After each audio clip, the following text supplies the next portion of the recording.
Far away in the mountains, there lived a tiny dragon named Draco. He wasn't like other dragons because whenever he sneezed, boom, fireworks filled the sky.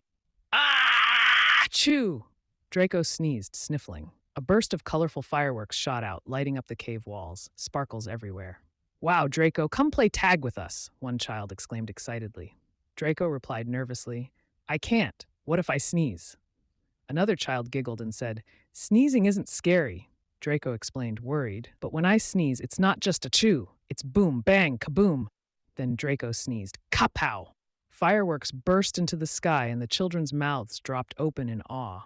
Oh no, the fireworks are stuck in the forest. The festival will be ruined, a villager said, worried.